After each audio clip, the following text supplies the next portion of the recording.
আজকে যেটা বিষয় হলো সেটা হলো গ্রুপ 16 আর অক্সিজেন ফ্যামিলি।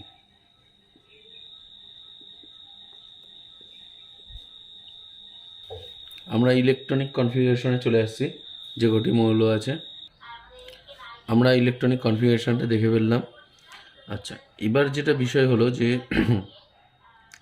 আগে আমরা গ্রুপ 15-এ আমরা শিখিয়েছি কিভাবে পড়তে হয়, ইলেকট্রনিক কনফিগারেশনগুলো কিভাবে আমরা ড্র করব। ঠিক একই রকমভাবে কিন্তু অক্সিজেন ফ্যামিলিতে কিন্তু ইলেকট্রনিক কনফিগারেশনটা করা হয়েছে।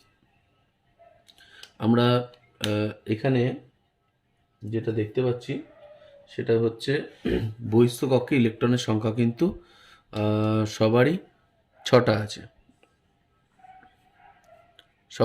আছে, তাহলে এদের কিন্তু ম্যাক্সিমাম যে মানে জারণ সংখ্যা হবে সেটা কিন্তু 6 হবে। আর 6খানা ইলেকট্রনই বন্ধনে অংশগ্রহণ করবে। এটা আমরা ইন জেনারেল আমরা থিওরিগুলো দেখতে পারি। এবার আমরা কিছু এক্সেপশনাল কেস দেখবো এবং ডিটেলস আলোচনা করবো পর, তাই তো? একই রকমভাবে আমরা কিন্তু আগের মতনই, ঠিক আগের গ্রুপে আমরা যেভাবে পড়েছি ঠিক একই রকমভাবে এই গ্রুপেও আমরা দেখব যে ইনার্ট এসপিআর এফেক্ট কিন্তু বেড়ে যাচ্ছে। মানে যে নিউক্লিয়াসে এফেক্টিভ নিউক্লিয়ার চার্জের জন্য বহিঃস্থকক্ষে ইলেকট্রনের প্রতি আকর্ষণ কিন্তু উপর থেকে নিচে কিন্তু বাড়ছে। That is inert pair effect কিন্তু বাড়ছে। সেটা আমরা যে প্রবলেমগুলো করব সেখানে কিন্তু বিষয়টা আলোচনা করব। ক্লিয়ার? আচ্ছা, এখন যেটা চলে আসছে সেটা হলো order of electron gain enthalpy. সবচেয়ে বেশি আমরা দেখতে পাচ্ছি সালফার, তারপরে সেলিনিয়াম, তারপরে টেলুনিয়াম, তারপরে পোলোনিয়াম। আচ্ছা, এখানে আমরা একটা বিষয় জানবো যে ইলেকট্রন গেইন এনথালপিটা কি। ইলেকট্রন গেইন এনথালপি হলো, ধরো যদি কোনো একটা অ্যাটম আছে, সে ধরো একটা ইলেকট্রন অ্যাকসেপ্ট করলো, সে কিসে কনভার্ট হলো? এ মাইনাসে কনভার্ট হলো। আর এই মাইনাসে কনভার্ট হওয়ার ফলে এখানে কিন্তু একটা এনার্জি ছাড়ছে। ধরো আমি সাপোজ ধরলাম -100 কিলোজুল পার মোল। এই যে এনার্জিটা ছাড়ছে সেই এনার্জিটাকেই বলবো হচ্ছে ইলেকট্রন গেইন এনথালপি। এবার দেখো যে আর একটা ধরো অ্যাটম ধরছি, বি ইলেকট্রন ধরলো, সে কনভার্ট হলো বি মাইনাস, এখানে ধরো -150 কিলোজুল পার মোল। তাহলে কোন ক্ষেত্রে ইলেকট্রন মানে অ্যাকসেপ্ট করার পর স্টেবল হবে? সেটা হচ্ছে সেকেন্ড কেসে কিন্তু স্টেবিলিটি বেশি। তার কারণ হচ্ছে যেহেতু অ্যামাউন্ট অফ এনার্জি যে রিলিজ করছে সেটা অনেক বেশি। এখানে মাইনাস সাইনটা ইন্ডিকেট করছে যে এটা এক্সোথার্মিক প্রসেস, আর কিছু না। আমরা কিন্তু এখানে মড ভ্যালুটা নিতে হবে। তাহলে একই রকমভাবে দেখো আমরা এইখানে অর্ডারে চলে আসছি, সবচেয়ে বেশি আসছে সালফার আর অক্সিজেনের সবচেয়ে কম। কেন? এইখানে দেখো ফ্যাক্টর যেটা হচ্ছে যে অ্যাটমের সাইজ দেখো অক্সিজেনে খুব ছোট, তাই জন্য এদের মধ্যে ইলেকট্রনিক ডেন্সিটি অনেক বেশি। তাহলে ইনকামিং যখন ইলেকট্রন আসবে সে কিন্তু বেশি রিপালশন ফিল করবে। তাহলে electronic repulsion proportional to 1 electronic enthalpy. তাহলে আমরা দেখতে পাচ্ছি যে অক্সিজেনের সবচেয়ে কম। কেন? কারণ ওর মধ্যে সাইজ সবচেয়ে ছোট, তাহলে এই রিপালশনটা বেশি এবং এর কিন্তু ইলেকট্রন গেইন এনথালপিও কম। কিন্তু আমরা নেক্সট যেটা দেখতে পাচ্ছি বা যেটা আমরা চিন্তা ভাবনা করছি যে সাইজ বড় তো ধরো পোলোনিয়ামে, তাহলে তো ওখানে সবচেয়ে বেশি হওয়া উচিত ছিল ইলেকট্রন গেইন এনথালপি। সে কেন অক্সিজেনের আগে? ঠিক ব্যাপারটা হলো, এখন যেটা ব্যাপার সেটা হলো যে আর একটা ফ্যাক্টরের উপরে কিন্তু ডিপেন্ড করে, সেটা হচ্ছে ইলেকট্রোনেগেটিভিটি। যত বাড়বে ইলেকট্রন গেইন এনথালপিও কিন্তু তত বাড়বে। তাহলে সালফারের দিকটা যদি আমরা দেখি, এটা হচ্ছে মডারেটলি, ও কিন্তু সাইজটাও মোটামুটি বড়, ডি অরবিটাল প্রেজেন্ট থাকার জন্য, আবার ইলেকট্রো নেগেটিভিটিটাও মোটামুটি বেশি আছে। সেই জন্য কিন্তু সালফারের ক্ষেত্রে আমরা দেখছি অনেক বেশি ভ্যালুটা বেড়ে যাচ্ছে। সেলেনিয়ামের ক্ষেত্রে কি হচ্ছে? ইলেকট্রো নেগেটিভিটিটা কম কিন্তু সাইজটা বড়। টেলোনিয়ামে আরও সাইজ বড় কিন্তু ইলেকট্রনে আরও কম, তাই ভ্যালুটা আরও কম। পোলোনিয়ামে আরও বেশি, সাইজটা আরও বড় কিন্তু ইলেকট্রনিক একেবারেই কম, তাই জন্য এর ভ্যালুটাও কম। কিন্তু অক্সিজেনের ক্ষেত্রে কী হচ্ছে? ইলেকট্রনিক বেশি কিন্তু হলে কী হবে? সাইজটা এতটাই ছোট যে কিন্তু ওর মধ্যে ইলেকট্রনিক রিপালশন যে ফ্যাক্টরটা অনেক বেড়ে যাচ্ছে। সেই জন্য আমরা এইরকম ধরনের অর্ডার কিন্তু দেখতে পাচ্ছি। এবার চলে আসছে দেখো মেল্টিং পয়েন্ট। ঠিক আগে আমরা গ্রুপ 15-এ যেরকম করেছি ঠিক একই রকমভাবেও কিন্তু মেল্টিং পয়েন্টে এখানেও ঠিক একই রকমভাবে এই বিষয়টা রিপিট করছে। বিষয়টা হলো যে অক্সিজেন থেকে টেলুরিয়াম পর্যন্ত বাড়ছে এবং টেলুরিয়াম থেকে কিন্তু পোলোনিয়াম পর্যন্ত ডিক্রিজ করে যাচ্ছে। কারণটা আমরা কিন্তু আগেই বলেছি যে ইনার্ট এসপিআর এফেক্টটা বাড়ছে এবং পোলোনিয়ামে আমরা যেটা দেখতে পাচ্ছি মানে ডাউন দ্য গ্রুপ অক্সিজেন থেকে টেলুরিয়াম আমরা কি দেখতে পাচ্ছি যে ভ্যান্ডারওয়াল ফোর্স অফ অ্যাট্রাকশন এটা কিন্তু বেড়ে যাচ্ছে। কারণ মাস যেহেতু বাড়ছে তাহলে ভ্যান্ডারওয়াল ফোর্স অফ অ্যাট্রাকশনও কিন্তু বাড়ছে। কিন্তু টেলুরিয়াম থেকে পোলোনিয়ামে আমরা কি দেখতে পাচ্ছি যে মাস বাড়ছে ঠিকই, কিন্তু ব্যাপারটা হয়ে যাচ্ছে যে এখানে কিন্তু 4F14 এফেক্টটা প্রিডোমিনেট করছে। 4F14 এফেক্টের জন্য আমরা অলরেডি ইলেকট্রনিক কনফিগারেশন থেকে আগের গ্রুপে বুঝিয়েছিলাম, ঠিক একই রকমভাবে ওটাও কিন্তু রয়েছে। বাইরে কিন্তু যে এসের যে ইলেকট্রনটা আছে সেটা কিন্তু পার্টিসিপেট আর করছে না। পোলোনিয়ামের ক্ষেত্রে 4F14-এর জন্য কি হচ্ছে, এর তো স্ক্রিনিং খুব কম, তাই তো, আর এক্সট্রা কী হবে 14টা প্রোটন অ্যাড হয়েছে নিউক্লিয়াসে, এফেক্টিভ নিউক্লিয়ার চার্জ অনেক বেড়ে গেছে, যার জন্য কি হচ্ছে আমরা দেখতে পাচ্ছি যে বাইরে যে 6টা ইলেকট্রন আছে 6s2 আর 6p4 যে 6টা ইলেকট্রন আছে তার মধ্যে এইটা কিন্তু অ্যাট্রাকশনটা বেশি হচ্ছে এসের ইলেকট্রন দুটো, তার জন্য অনলি বন্ডিংয়ে পার্টিসিপেট করছে কি অনলি কি পি এর ইলেকট্রন, মানে মাত্র 4টে বন্ডিংয়ে পার্টিসিপেট করছে। সেই জন্য টেলুরিয়াম থেকে কি হচ্ছে পোলোনিয়ামে কিন্তু মেল্টিং পয়েন্টটা ডিক্রিজ করছে। এবার চলে আসছে দেখো যে এলিমেন্ট স্টেট আমরা দেখি অক্সিজেন কিন্তু O2 থাকে, অক্সিজেন কিন্তু অনলি O2 হিসেবে থাকছে, কিন্তু সালফারের ক্ষেত্রে আমরা কি দেখতে পাচ্ছি S8, সেলেনিয়ামের ক্ষেত্রেও দেখছি আমরা Se8, আর টেলুরিয়ামের ক্ষেত্রেও আমরা দেখছি কিন্তু Te8 হিসেবে থাকছে। তার কারণ কি? তার কারণ হচ্ছে যেহেতু অক্সিজেনের মাসটা খুব কম, ভ্যান্ডারওয়াল ফোর্স অফ অ্যাট্রাকশন কম, কিন্তু এখানে কিন্তু আমরা দেখতে পাচ্ছি ভ্যান্ডারওয়াল ফোর্স অফ অ্যাট্রাকশনটা কিন্তু মানে ভ্যান্ডারওয়াল ফোর্স অফ যেটা অ্যাট্রাকশন আমরা যদি বলি ফোর্স অফ অ্যাট্রাকশনটা কিন্তু অনেক বেশি। সেই জন্য আমরা কিন্তু দেখতে পাচ্ছি যে সালফার S8 থাকছে, SiO8 থাকছে এবং টিও কিন্তু S8 হিসেবে এক্সিস্ট করছে। আচ্ছা, এরা কিন্তু অনেকটা ক্রাউনের মতো স্ট্রাকচার তৈরি করে, মানে সালফারকে যদি দেখা যায় ঠিক ক্রাউনের মতো স্ট্রাকচার, ক্রাউন মানে মুকুট টাইপের স্ট্রাকচার, কিন্তু এইভাবে কিন্তু ওরা একটা ক্রাউনের মতো স্ট্রাকচার তৈরি করছে। মানে এখানে একটা S S S S S S 8, তাই না, 1 2 3 4 5 6 7, এখানে আর একটা হবে, এই ক্রাউনের মতন কিন্তু স্ট্রাকচার গঠন করছে। এবার চলে আসছি ক্যাটিনেশন টেন্ডেন্সি। সেটা কি বলছে যে এটা totally depends on bond energy. আচ্ছা, ক্যাটিনেশন মানে আমরা আগে ঠিক গ্রুপে আলোচনা করি ঠিক একই রকমই যে কোনো ধরো একটা পরমাণু আছে পর পর পর পর এই চেন ফর্মেশন করছে, দিস ইজ হচ্ছে ক্যাটিনেশন, দিস ইজ ক্যাটিনেশন। আমরা দেখতে পাচ্ছি যে সালফারের মধ্যে ক্যাটিনেশন করার প্রবণতা, মানে সালফার পরপর সালফার জুড়ে যার প্রবণতা সবচেয়ে বেশি, তারপরে অক্সিজেনের মধ্যে, তারপরে সেলেনিয়াম টেলুরিয়াম। বিষয়টা কি আগের মতন যেরকম কজ ঠিক একই কজ, সেখানে আমরা দেখতে পাচ্ছি যে যে একটা জিনিস যে ব্যাপারটা এক্সপেক্ট আমরা করেছিলাম যে অক্সিজেনের মধ্যে বেশি হওয়া উচিত, কারণ অক্সিজেন ডিস্টেন্সটা কি কম, বন্ড এনার্জিটা বেশি, কিন্তু যেটা ব্যাপার হয়ে যাচ্ছে অক্সিজেনের রয়েছে দুটো লোন পেয়ার, এই দুটো লোন পেয়ারের মধ্যে পাশাপাশি থাকার জন্য এদের মধ্যে রিপালশন প্রচণ্ড বেশি হচ্ছে, তার জন্য কিন্তু বন্ড এনার্জিটা কিন্তু কমে যাচ্ছে। এবার কথা হচ্ছে যে সালফারের মধ্যে তাহলে কি থাকবে, ডিস্টেন্সটা অনেক বেশি, তাদের মধ্যে এদের মধ্যে কি রিপালশনটা অনেকটাই কম হওয়ার জন্য এদের মধ্যে কিন্তু রিপালশন হচ্ছে না। তাহলে এবার কথা হচ্ছে সেলেনিয়ামের মধ্যে তো আরও বড় বন্ড লেন, তাহলে এদের মধ্যে তো রিপালশন আরোই হবে না, তাহলে এটাই সবচেয়ে বেশি হওয়া উচিত ছিল, টেলুরিয়ামে আরও বেশি হওয়া হচ্ছিল, কিন্তু ব্যাপারটা হয়ে যাচ্ছে কি এদের মধ্যে কিন্তু বন্ড লেন বেড়ে যাচ্ছে। তাই জন্য সালফারের মধ্যে এমন একটা ডিস্টেন্স যাদের মধ্যে বন্ড লোন পেয়ার রিপালশনটাও কম, আবার এদের মধ্যে কিন্তু বন্ড এনার্জিটাও তুলনামূলক বেশি। অক্সিজেনের কি বন্ড এনার্জিটা বেশি, কিন্তু অক্সিজেনের মধ্যে কি রিপালশনটা বেশি থাকার জন্য বন্ডটা ব্রেক হয়ে যাচ্ছে। তাই মডারেটলি ডিস্টেন্স, হ্যাঁ, এবং মডারেটলি আমরা দেখতে পাচ্ছি যে রিপালশন হওয়ার জন্য কিন্তু সালফারটা অনেক বেড়ে যাচ্ছে। এই হচ্ছে ব্যাপার। ক্লিয়ার? ঠিক আগের মতনই এক্সপ্লেনেশনটা হবে। এই দুটো ফ্যাক্টর দেখো, যে লোন পেয়ার এর মধ্যে রিপালশন যত বাড়বে তাহলে কিন্তু ক্যাটিনেশন কমছে, তাই তো? আবার বন্ড লেন্থ বেড়ে গেলেও কিন্তু ক্যাটিনেশন কমছে।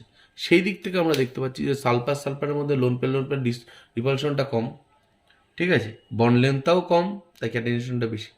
টেলুনিয়ামের মধ্যে বন্ড লেন্থ অনেক বেশি, কিন্তু রিপালশনটাও খুব কম, ঠিক আছে, কিন্তু বন্ড লেন্থ এতটা বেশি হয়ে গেছে তাই জন্য ক্যাটিনেশনটাও কমে যাচ্ছে। এই দুটো ফ্যাক্টরের উপর ডিপেন্ড করেই কিন্তু আমরা দেখতে পাচ্ছি যে সালফারটা অনেক বেড়ে যাচ্ছে। এবার চলে আসছে different oxygen state of oxygen. সেটগুলো আমরা দেখে নিলাম। যে দেখো এখানে অক্সিজেনে -2 এর একটা যৌগ আমরা দেখিয়েছি, -1 -1/2, -2 কে আমরা অক্সাইড বলি, আর -1 কে আমরা বলি হচ্ছে পার অক্সাইড, আর -1/2 কে বলি সুপার অক্সাইড। এবার দেখো অক্সিজেন আছে যেটা 0 স্টেট আমরা জানি, আর O2F2 রয়েছে যেখানে +1, আর OF2 রয়েছে যেখানে +2। তাহলে অক্সিজেনে কিন্তু -2 থেকে +2 পর্যন্ত কিন্তু আমরা এতগুলো জারণ স্তর দেখতে পাচ্ছি। এবার চলে আসি stability of -2 state. Stability of -2 স্টেটের ক্ষেত্রে কিন্তু আমরা একটা জিনিস দেখতে পারবো, যে ডাউন দ্য গ্রুপ, মানে অক্সিজেন থেকে আমি যত নিচে যাব, অক্সিজেন, সালফার, সেলেনিয়াম, টেলুনিয়াম যত আমরা যাব, দেখবো আমরা যে ইলেকট্রোনেগেটিভিটি কিন্তু কমছে। আর ইলেকট্রোনেগেটিভিটি কমছে বলেই কিন্তু -2 এর স্টেবিলিটিও কিন্তু কমে যাচ্ছে। এটাই হচ্ছে ফ্যাক্টর। এবার দেখো আমরা যেটা আলোচনা করব সেটা হচ্ছে অক্সিজেন। যেমন ধরো অক্সিজেনের ইলেকট্রনিক কনফিগারেশনটা দেখলে তোমরা বুঝতে পারবে যে অক্সিজেনের বিষয়টা কি। অক্সিজেনের হচ্ছে হিলিয়াম 2s2 2p4, তাহলে 2s2-র কাছে আমরা দেখতে পাচ্ছি 2s2, আর এদিকে 2p4 রয়েছে, 1 2 3 4। এবার দেখো এইখানে যেটা ব্যাপার সেটা হচ্ছে অক্সিজেন ম্যাক্সিমাম ভ্যালেন্সি যদি বলি, ভ্যালেন্সি কিন্তু দুটোর বেশি দেখাতে পারবে না, কারণ দুটো হলেই কিন্তু মানে ম্যাক্সিমাম দুটো জনের সাথে জুড়তে পারবে। ধর এখানে একটা কোনো হাইড্রোজেন দিল, তাহলে এর বাইরে কিন্তু অক্টেট ফিল হয়ে যাচ্ছে। সেজন্য ভ্যালেন্সি কিন্তু ম্যাক্সিমাম আমরা দেখি যে ভ্যালেন্সি কিন্তু এর ক্ষেত্রে দুটো কিন্তু আমরা ভ্যালেন্সি দেখি। কিন্তু আবার অনেক সময় কী হয়, অক্সিজেন যদি একটা কোনো ধরো এই অসমযোজী বন্ধনের মাধ্যমে কোনো একটা প্লাসকে ধরে, যে কোনো প্লাস, তাহলে কিন্তু আমরা এর 3টে দেখতে পারি। তাহলে ম্যাক্সিমাম ভ্যালেন্সি কোশ্চেনটা কিন্তু দেয়, যে ম্যাক্সিমাম ভ্যালেন্সি যদি বলে অফ অক্সিজেন যদি জিজ্ঞেস করে, তাহলে কিন্তু আমরা বলবো 3।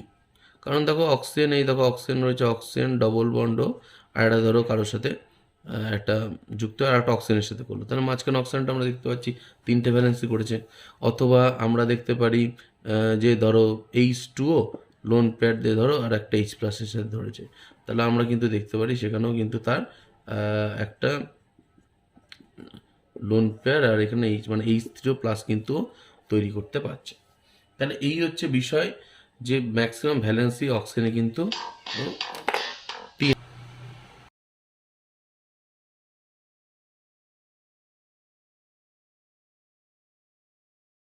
আচ্ছা, একটা কোশ্চেন দেয় যে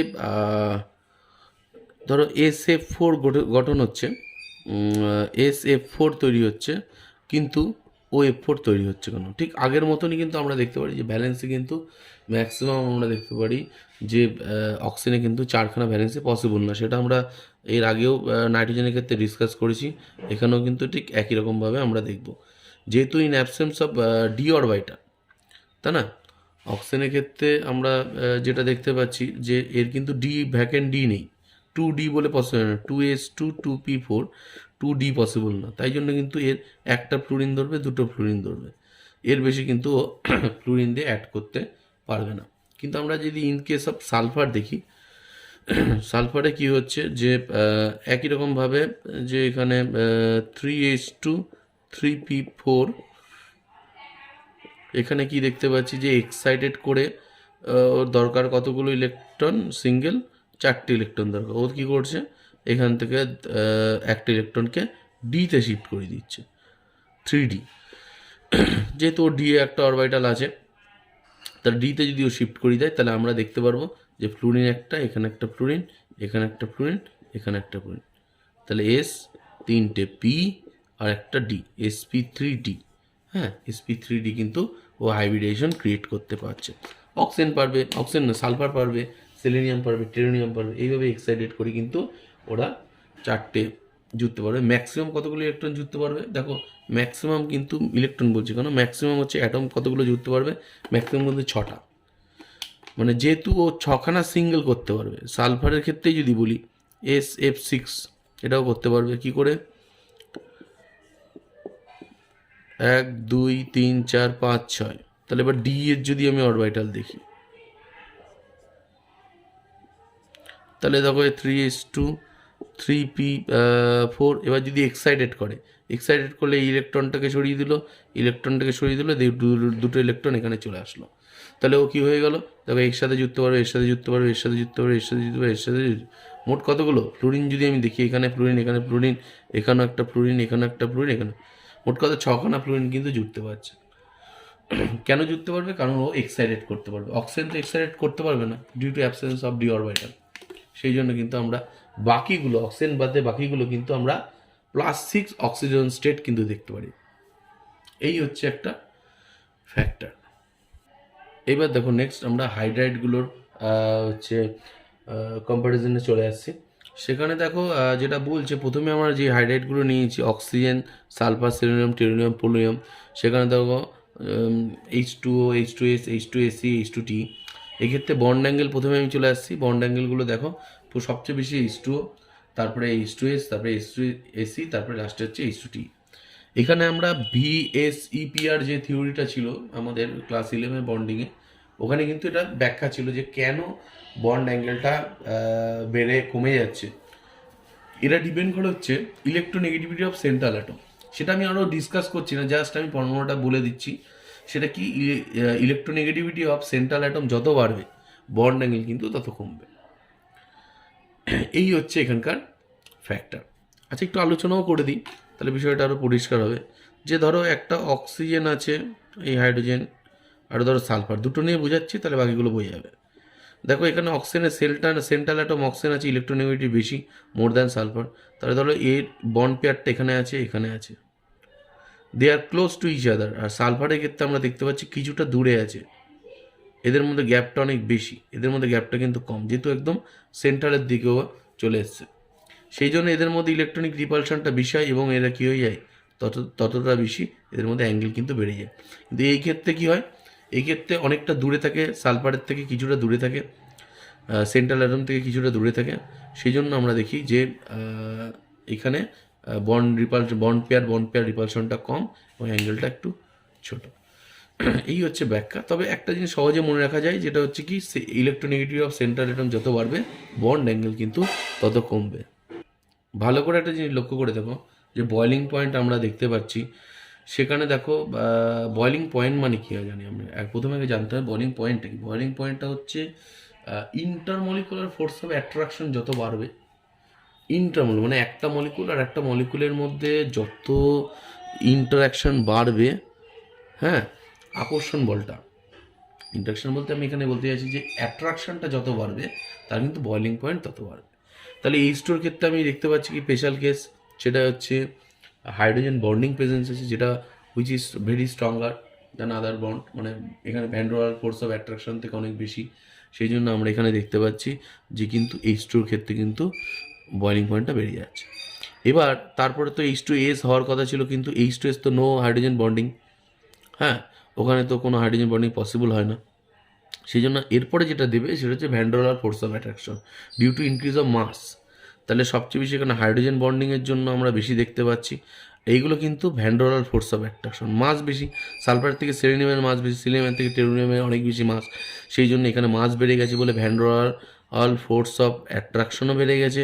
সেই জন্য আমরা দেখতে পারবো বয়লিং পয়েন্টে কিন্তু এরকম অর্ডার হয়ে গেছে। কিন্তু এখানে হঠাৎ করে আমরা দেখতে পাবো যে জলটা কিন্তু প্রথমে বেড়ে গেছে, কারণ এর মধ্যে কিন্তু হাইড্রোজেন বন্ডিংটা আছে, যেটা কারোর মধ্যেই নেই। নেক্সট চলে আসছে আমরা অ্যাসিডিক ক্যারেক্টার।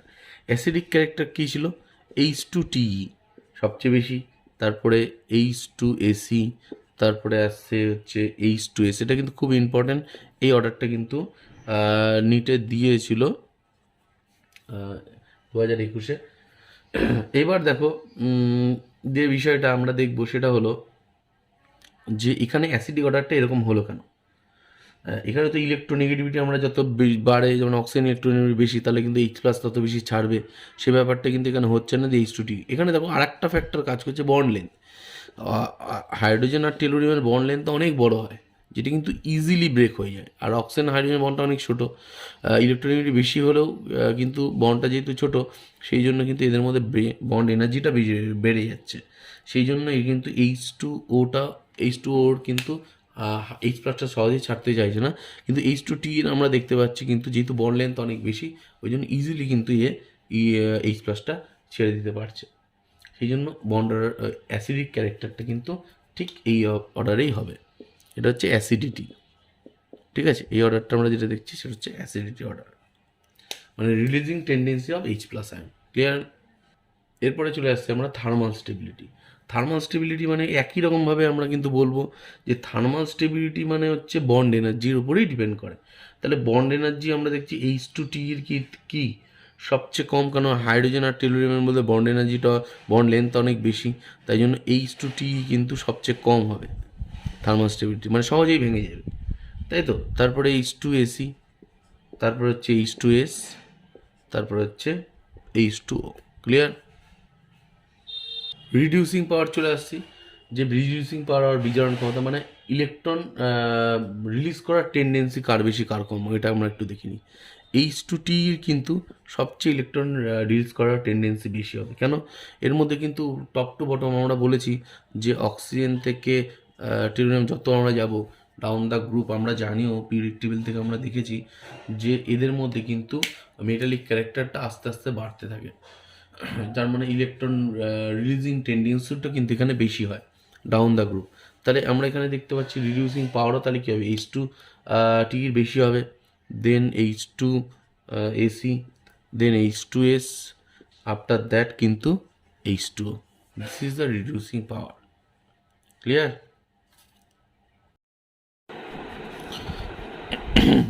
এখন যেটা আসছে সেটা হলো যে সালফার ডাইঅক্সাইড এর ক্ষেত্রে কী ধরনের বন্ড দেখা যায়। আগে আমরা SO2 স্ট্রাকচারটা কি ফেলি, যে H ডবল বন্ড এরকম SO2 একটা স্ট্রাকচার আছে। আচ্ছা, এইখানে দুটো পাই বন্ড দেখা যায়, একটা হচ্ছে P পাই আর একটা হচ্ছে P পাই আর D পাই। এবার চলে আসছি SO3-র ক্ষেত্রে। SO3-র ক্ষেত্রে আমরা কি দেখব, একটা P পাই বন্ড আর দুখানা কিন্তু P পাই D পাই বন্ড কিন্তু দেখা যাচ্ছে। তাহলে কোশ্চেন দিতে পারে যে SO2-র ক্ষেত্রে কয় ধরনের পাই বন্ড দেখা যায় এবং কতগুলো দেখা যায়, সেটা SO3-র ক্ষেত্রেও একই রকম কোশ্চেন হতে পারে। নেক্সট যেটা কোশ্চেন সেটা হচ্ছে যে ইন রুম টেম্পারেচার, যেটা হচ্ছে ACO2, তারপরে TeO2, ঠিক আছে, POO2, এই যে কম্পাউন্ডগুলো আছে সেগুলো দেখা যাচ্ছে যে এগুলো হচ্ছে solid in room temperature, but SO2 এটা কিন্তু গ্যাস। এটা কেন, এক্সপ্লেন করো। তাহলে আমরা যেটা দেখব যেটা হচ্ছে হচ্ছে মানে এক্সেপ্ট SO2 বাদে বাকি যারা আছে তারা কিন্তু হচ্ছে রুম টেম্পারেচার একটা পলিমার কিন্তু ফর্মেশন করে, যার জন্য আমরা কিন্তু এদের একটা সলিড হিসাবে দেখি। কেমন একটা আমরা এক্সাম্পল হিসেবে দেখে নিই, যে ACO2টাকে কিন্তু আমরা এভাবে দেখছি।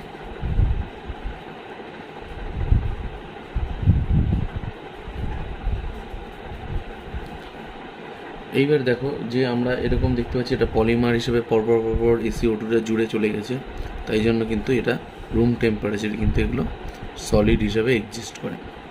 কিন্তু আমরা যদি SO2 দেখি ইটসেলফ একটা মলিকুল হিসেবে থাকে, এর কিন্তু কোনো পলিমারিক চেন হয় না, তাই জন্য this is gaseous in nature. এটা গ্যাস রূপে থাকে, gaseous state. Clear? Next question হলো যে SO2 একটা জারক আর বিজারক কোনটা বর্তমানে, এটা অক্সিডাইজিং এজেন্ট আর রিডিউসিং এজেন্ট, কোনটা হিসেবে SO2 কাজ করবে? অক্সিডাইজিং আর রিডিউসিং, আমরা কোনটা হবে? দেখো এখানে কিন্তু SO2 হচ্ছে +4 অক্সিজেন স্টেট থাকে, তার মানে এখান থেকে ম্যাক্সিমাম কত হতে পারে? +6-এ যেতে পারে, আর মিনিমাম কিন্তু ইলেকট্রন অ্যাকসেপ্ট করে -2-তে যেতে পারে স্টেট। তার মানে যখন ও প্লাস স্টেটে যাচ্ছে তখন রিডিউসিং হিসেবে কাজ করছে, আর যখন -2 যাচ্ছে তখন ইলেকট্রন অ্যাকসেপ্ট করছে, নিজে রিডিউস হচ্ছে, আর অন্য কাউকে কিন্তু অক্সিডাইজ করছে। তাহলে অক্সিডাইজিং কিন্তু এটা কাজ করছে যখন -2 হচ্ছে, মানে +4 থেকে সর্বাধিক কত কমতে পারে সেটা হচ্ছে -2, আর কত বাড়তে পারে? +6। তার মানে SO2 act as a oxidising agent as well as reducing agent. Clear? এবার একটা জিনিস দেখো যেটা বলছে যে আগের মতনই আমরা অনেকটাই দেখবো যে +6 oxygen state from down the group কিন্তু স্টেবিলিটি ডিক্রিজ করছে। তাহলে আমরা দেখে পেয়েছি যে অক্সিজেন, সালফার, সেলেনিয়াম, টেলুনিয়াম আর পোলোনিয়াম, যদি আমি অ্যাটমগুলোকে দেখি, এলিমেন্টগুলোকে দেখি, যে +6 অক্সিজেন স্টেট কিন্তু স্টেবিলিটি ডিক্রিজ করছে ডাউন দ্য গ্রুপ। কেন? তার কারণ হচ্ছে এখানে কিন্তু একটাই জিনিস, যে ইনার্ট এসপিআর এফেক্ট কিন্তু বাড়ছে। তাহলে +6 যদি স্টেবিলিটি ডিক্রিজ করে তাহলে আমরা দেখতে পারবো যে এর কিন্তু যে ইনার্ট এসপিআর এফেক্ট কিন্তু বাড়ছে। ক্লিয়ার? এবার একটা কোশ্চেন হচ্ছে যে SO2, SeO2, TeO2, হ্যাঁ, POO2, এর মধ্যে রিডিউসিং ক্যারেক্টার কার বেশি? দেখো সবাই কিন্তু +4 অক্সিজেন স্টেটে আছে, এটা আমরা বুঝতে পারছি। তাহলে আমি কি বললাম যে +6-এর স্টেবিলিটি যেহেতু কমছে, তাহলে ডাইঅক্সাইডগুলো কিন্তু রিডিউসিং যে পাওয়ার সেটাও কিন্তু ডিক্রিজ করছে। তাহলে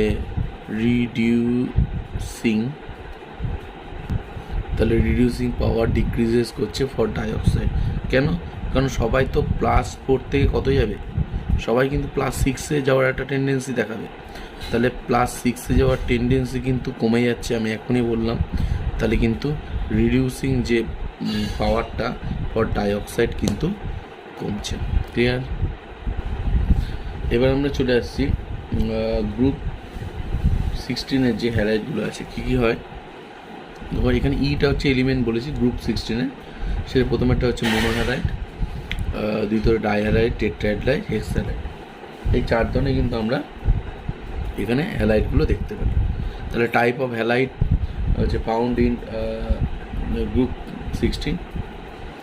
তাহলে আমরা এখানে কী বলবো, একটাই জিনিস, সেটা হলো 4 ধরনের কিন্তু হ্যালাইড আমরা দেখতে পারি, তাই তো? এর মধ্যে আমরা কিন্তু দেখতে পাচ্ছি যে মোনোহ্যালাইড যেগুলো আছে সেগুলো কিন্তু ডাইমার রূপে আছে। ডাইমার বলতে থাকো একসাথে দুখানা নিয়ে বসে আছে, কিন্তু ধরো H2F2 এরকম, ঠিক আছে? দুটো হচ্ছে ফ্লুরিন কিন্তু রয়েছে, এটা মোনোহ্যালাইড। দুটো ফ্লুরিন রয়েছে দুটো সালফারের সাথে। আচ্ছা, তারপরে H2BF2, H2Cl2 এগুলো কিন্তু আমরা দেখতে পারি। তাহলে মোনোহ্যালাইডগুলো কিন্তু ডাইমার রূপে এক্সিস্ট করে। ক্লিয়ার? এবার আমরা দেখতে পাচ্ছি যে মোনোহ্যালাইডগুলো কিন্তু ডিসপ্রপোর্শনেশন হচ্ছে রিয়াকশনে কিন্তু পার্টিসিপেট করছে। কিভাবে? এবার যেটা চলে আসছি সেটা হলো স্টেবিলিটি অফ হ্যালাইডস। সেখানে দেখো আমরা অলরেডি ডিসকাস করে ফেলেছি SF6, ACF6 আর হচ্ছে TeF6। এখানে দেখো ফ্লুরাইডের হেক্সাফ্লুরাইড রয়েছে, সবচেয়ে স্টেবল কোনটা হবে? এইটা। তারপরে এটা আমরা বলেছি down the group +6 oxygen state কী হচ্ছে? স্টেবিলিটি কমছে। তাহলে এখানে কিন্তু স্টেবিলিটি সবচেয়ে কম হচ্ছে লাস্টেরটা, আর প্রথমটার কিন্তু স্টেবিলিটি হচ্ছে সবচেয়ে বেশি। ক্লিয়ার? এবার নেক্সট কোশ্চেন যেটা আসছে সেটা হলো, তাহলে Y SF6 is not hydrolyse. তাহলে 1 নম্বর পয়েন্টে কী আসছে যে আচ্ছা যে কজটা হবে সেটা হলো যে due to steric hindrance of 6 fluorine atoms. আমরা দেখতে পাচ্ছি ছখানা ফ্লুরিন এমনভাবে ঘিরে থাকে ও কিন্তু কিছুতেই জল ওকে অ্যাটাক করতে পারে না। তারপরটা আমরা দেখছি সালফার যেহেতু অন্য অ্যাটমেরগুলোর থেকে ছোট, তাই জন্য সালফার ফ্লুরিন বন্ড এনার্জিটা কিন্তু অনেক হাই, সেই জন্য কিন্তু এর হাইড্রোলাইসিস হয় না। তাহলে রেট অফ হাইড্রোলাইসিস যদি আমি বলি তাহলে কী হবে? তাহলে TeF6 এর থেকে বেশি, তারপরে AC6, তারপরে SF6, এটা কিন্তু অর্ডার অফ হাইড্রোলাইসিস। এবার চলে আসছি প্রিপারেশন অফ অক্সিজেন। সেখানে আমরা দেখব যে অক্সিজেন কন্টেন্ট যেসব মলিকুলগুলো আছে সেগুলোই কিন্তু আমরা হিট দিলেই কিন্তু সেখান থেকে আমরা অক্সিজেন জেনারেট করতে পারবো। এক্সাম্পল, তাহলে এক্সাম্পলের মাধ্যমে আমরা দেখতে পাচ্ছি যে হিট করলে সেখান থেকে কিন্তু আমরা অক্সিজেন পাচ্ছি, কিন্তু সব ক্ষেত্রে আমরা পাওয়া যায় না। তো আমরা অনেক অংশে আমরা দেখেছি যে যদি দেখা যায় যে সেটা হায়ার টেম্পারেচার হিট করছি তখন কিন্তু আমি সেখান থেকে অক্সিজেন কিন্তু লিবারেট করছি। এবার আমরা দেখতে পাচ্ছি যে ল্যাবরেটরি প্রিপারেশন করতে আমরা কি দেখি? এইবার দেখো যেটা আমরা চলে আসছি যে KClO3 যদি আমি হিট করি তাহলে আমরা দেখতে পাচ্ছি সেখানে in presence of MnO2 catalyst, তাহলে 420 ডিগ্রি কেলভিনে সেখানে KCl আর অক্সিজেন পাচ্ছি। এমনি যদি রুম টেম্পারেচারে সোডিয়াম পারঅক্সাইডের সাথে ওয়াটার অ্যাড করতে থাকি তাহলে কিন্তু আমরা অক্সিজেন পেয়ে যাই। নেক্সট আমরা এটা দেখছি ইন প্রেজেন্স অফ KMnO4 যদি আমরা সোডিয়াম পারঅক্সাইডকে অ্যাসিডিফাইড মিডিয়ামে যদি আমরা রিয়াক্ট করাই তাহলেও কিন্তু আমরা দেখতে পাচ্ছি যে আমরা কিন্তু অক্সিজেন কিন্তু পাচ্ছি। ক্লিয়ার? এটা হচ্ছে ফ্যাক্টর। এবার আমরা চলে আসছি টাইপ অফ অক্সাইড কী কী আছে, সেটা হলো acidic oxide, basic oxide, amphoteric oxide আর নিউট্রাল অক্সাইড। এবার আমরা দেখে নিই যে অ্যাসিডিক অক্সাইড কারা। অ্যাসিডিক অক্সাইড হলো সাধারণত আমরা যেটা দেখি সেটা হলো যে নন মেটালিক অক্সাইড তারাই কিন্তু অ্যাসিডিক অক্সাইড হয়। একটা এক্সাম্পল নিচ্ছি, অ্যাসিডিক অক্সাইড কি বলছে, এটা হচ্ছে নন metallic oxide, reacts with base. তার মানে অ্যাসিডিক অক্সাইড যারা হবে তারা কিন্তু ক্ষারের সাথে বিক্রিয়া করবে, ক্ষারকের সাথে বিক্রিয়া করবে। এবার আমরা চলে আসছি যে in presence of H2O produces acid, কিন্তু জলের উপস্থিতিতে এই অক্সাইডগুলো কী তৈরি করে আমরা দেখতে পাচ্ছি এরা কিন্তু অ্যাসিড তৈরি করছে। তাহলে আমরা কিছু এক্সাম্পলের হেল্পে আমরা দেখিনি এগুলো। তাহলে দেখো কার্বন ডাইঅক্সাইড জলের সাথে রিয়াক্ট করে H2CO3 কার্বনিক অ্যাসিড তৈরি করছে, SO2 H2ওর সাথে সালফিউরাস অ্যাসিড করছে, তারপরে Cl2O7 এর সাথে রিয়াক্ট করে পারক্লোরিক অ্যাসিড প্রডিউস করছে, N2O5 H2ওর সাথে রিয়াক্ট করে HNO3 প্রডিউস করছে। তাহলে এইগুলো হচ্ছে নন মেটালিক অক্সাইড। আমরা সালফার, ফসফরাস এগুলো নন মেটাল, এদের যে অক্সাইডগুলো এগুলো কিন্তু জলের সাথে রিয়াক্ট করে অ্যাসিড প্রডিউস করছে। আর এই অক্সাইডগুলো কিন্তু আমরা জানি যেগুলো কিন্তু সবসময় কী হবে, ক্ষারের সাথে কিন্তু রিয়াক্ট করবে। এইবার আমরা কিছু এক্সেপশনাল দেখব যে তাহলে কি মেটালিক অক্সাইডগুলো তারা সবসময় কী হবে, যে তাহলে ওরা ক্ষারীয় অক্সাইড, যেটাকে আমরা বলবো বেসিক অক্সাইড হবে মেটালিক অক্সাইডগুলো। কিন্তু আমরা দেখতে পাচ্ছি যে মেটালিক অক্সাইডও কিন্তু অ্যাসিডিক অক্সাইড হয়ে কাজ করছে। ঠিক আছে, দেখিনি আমরা এক্সাম্পল। এবার দেখো যে আমরা ম্যাঙ্গানিজের ক্ষেত্রে দেখছি যে Mn2O7 যে যৌগটা আছে সেটা কি করছে, সেটা কিন্তু in presence of H2O permanganic acid কিন্তু প্রডিউস করছে। তাহলে আমরা জানি কি যে মেটালিক অক্সাইডগুলো কিন্তু বেসিক অক্সাইড, কিন্তু আমরা দেখতে পাচ্ছি যে বেসিক অক্সাইড কী করবে, in presence of H2O base produce করবে কিন্তু অ্যাসিড প্রডিউস করছে।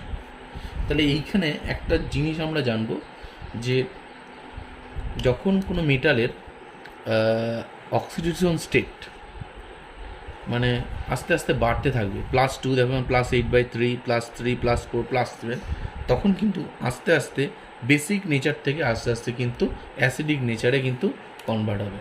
আমি এটা নিচে লিখে দিচ্ছি কোনটা কি। এইবার দেখো MnO কিন্তু বেস, Mn3O4 সেটা কিন্তু অ্যাম্ফোটেরিক, Mn2O3 এটাও অ্যাম্ফোটেরিক, MnO2 এটাও অ্যাম্ফোটেরিক। কিন্তু দেখো Mn2O7 অ্যাসিডিক। তাহলে প্রথমে আমরা ম্যাঙ্গানিজ অক্সাইড কিন্তু বেস দিয়ে শুরু হয়েছিল, বেসিক নেচার। আস্তে আস্তে আমরা কি দেখলাম, এর কিন্তু নেচারটা বেস থেকে আস্তে আস্তে কনভার্ট হয়ে যাচ্ছে অ্যাসিডিকে। তাহলে মাঝখানে যে মিডিলে যে অ্যাম্ফোটেরিক আছে সেটা শো করছে, তারপরে কিন্তু ফাইনালি অ্যাসিডিক শো করছে। এটা আমরা কেন পরে বলবো, কারণটা যে কেন অক্সিজেন স্টেট বাড়ার সাথে সাথে অ্যাসিডিক নেচারে কনভার্ট হচ্ছে। ঠিক আছে, আর আমরা এরকম কিছু এক্সাম্পল নিয়ে নিই, তাহলে আরও ক্লিয়ার হবে যে মেটালিক অক্সাইড একটা যে অ্যাসিডিক অক্সাইড। অনেকগুলো এক্সাম্পল নিয়ে নিলাম। দেখো প্রথমে CrO সেটা বেস, Cr2O3 সেটা কিন্তু অ্যাম্ফোটারিক, Cro2 +4 স্টেটে আছে সেটাও কিন্তু অ্যাম্ফোটারিক, Cro3 ফাইনালি আমরা দেখতে পাচ্ছি অ্যাসিড। ভ্যানাডিয়াম অক্সাইডটা আমরা একটু জেনে নিই এর সাথে সাথে, যে বেস থেকে আস্তে আস্তে অ্যাম্ফোটারিকে কনভার্ট হচ্ছে। এখানে কিন্তু অ্যাসিডিক নেচার পাওয়া যায় না। সব ক্ষেত্রে যে অক্সাইডের অ্যাসিডিক নেচার হবে এরকম কিছু না, এটা অবজারভেশনের উপর ডিপেন্ড করে যে কোনটা কী হবে। টাইটেনিয়াম অক্সাইডটা একটু জেনে রাখা ভালো, কারণ অনেক ক্ষেত্রেই এইগুলো দিয়ে থাকে যে কোনটা অ্যাম্ফোটারিক কোনটা বেসিক। TiO যেমন বেস, Ti2O3 যেমন বেস, TiO2 আমরা দেখছি অক্সিজেন স্টেট বেড়েছে এবং আস্তে আস্তে ও কিন্তু বেস থেকে অ্যাম্ফোটারিকে কনভার্ট হয়েছে।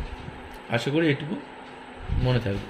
এবার আমরা চলে আসছি বেসিক অক্সাইড সম্বন্ধে। আমরা দেখিনি যে এটা সাধারণত ইন জেনারেল এটা মেটালিক অক্সাইড হয়, and they reacts with the acid and in presence of H2 they produces base. এটা আমাদের একটা বেসিক কনসেপ্ট। ঠিক আছে, তাহলে আমরা দেখি কী কী আছে এক্সাম্পল। যেমন ধরো সোডিয়াম অক্সাইড, আমরা দেখতে পাচ্ছি যে ইন প্রেজেন্স অফ H2 এটা কিন্তু NOH প্রডিউস করছে। আবার এটা কিন্তু Na2O কিন্তু কোনো বেসের সাথে রিয়াক্ট করবে না, নেভার রিয়াক্টস উইথ বেস।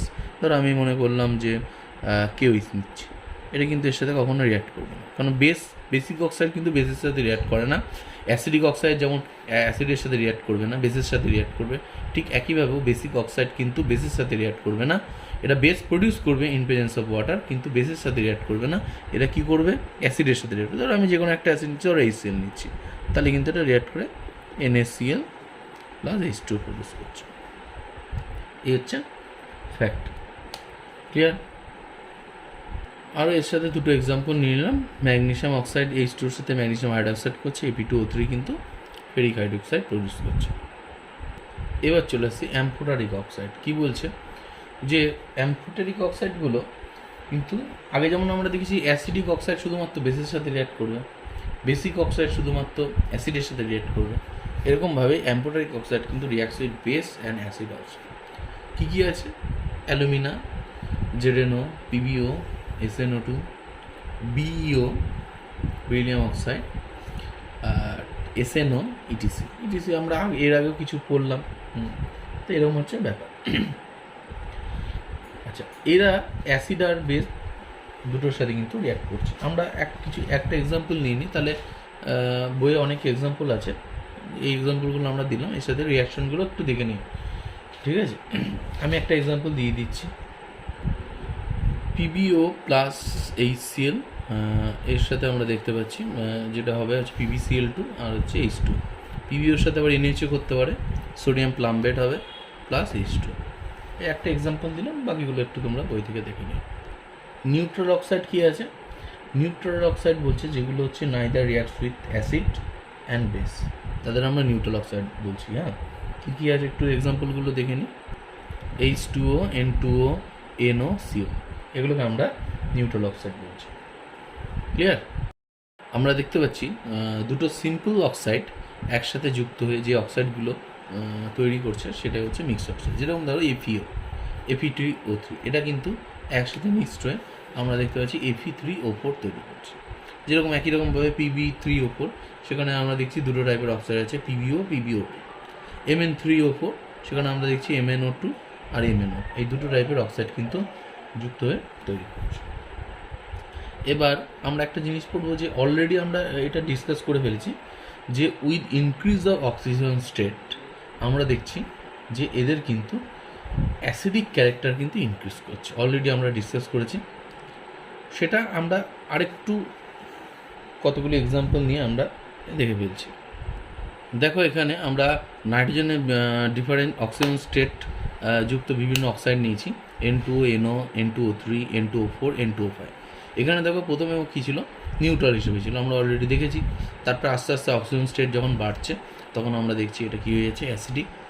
তারপরে একটু অ্যাসিডিক থাকছে, তারপরটা কিন্তু ভেরি স্ট্রং অ্যাসিডিক হয়ে যাচ্ছে। তাহলে with increase of oxygen state কিন্তু আমরা দেখছি ওর আস্তে আস্তে অ্যাসিডিক ক্যারেক্টারের দিকে কিন্তু চেঞ্জ হয় আর কি। তাহলে এখানে আগেও আমরা অলরেডি একটা দেখেছি যে MnO ম্যাঙ্গানিজের অক্সাইডগুলো দেখছি বেস থেকে শুরু হয়েছে, সে আস্তে আস্তে কিন্তু এমন +7 স্টেট যখন গেছে তখন কিন্তু সেও কিন্তু অ্যাসিডিক অক্সাইডে কিন্তু কনভার্ট হয়েছে। ক্লিয়ার? এবার আমরা চলে আসছি ডাউন দ্য গ্রুপ। যদি আমরা দেখি সেখানেও কিন্তু আমরা অক্সাইডগুলোর মধ্যে একটা জিনিস দেখতে পারবো যে মেটালিক ক্যারেক্টার কী হয় ডাউন দ্য গ্রুপ, সেখানে কিন্তু মেটালিক ক্যারেক্টার বাড়ে, তাই তো? আর মেটালিক ক্যারেক্টার যখন বাড়ে এলিমেন্টগুলোর মধ্যে তখন কিন্তু আস্তে আস্তে সে কিন্তু নন মেটাল থেকে যখন মেটালে কনভার্ট হয় তখন কিন্তু তার অক্সাইডগুলো কিন্তু আস্তে আস্তে অ্যাসিডিক থেকে কিন্তু বেসিকে কনভার্ট হতে থাকে। সেটা আমরা নিয়ে নিই একটা এক্সাম্পল। এবার আমরা ডাউন দ্য গ্রুপ আসছি। দেখো boron, aluminium, gallium, indium, thallium, এটা আমরা জানি প্রথমে বোরন নন মেটাল থেকে আস্তে আস্তে কী হয়, মেটালে কনভার্ট হয়। এরকম কিন্তু যে কোনো গ্রুপে টপ টু বটম যদি আমরা দেখি সেখানে কিন্তু আমরা দেখতে পারবো নন মেটাল থেকে মেটালিক ক্যারেক্টারে কনভার্ট হচ্ছে এবং তাদের অক্সাইডগুলোও কিন্তু আস্তে আস্তে অ্যাসিডিক থেকে বেসিকের দিকে কনভার্ট হচ্ছে। এখানে কিন্তু সবার অক্সিজেন স্টেট সেম, ঠিক আছে? সবাই কিন্তু এখানে +3 স্টেটে আছে। ক্লিয়ার?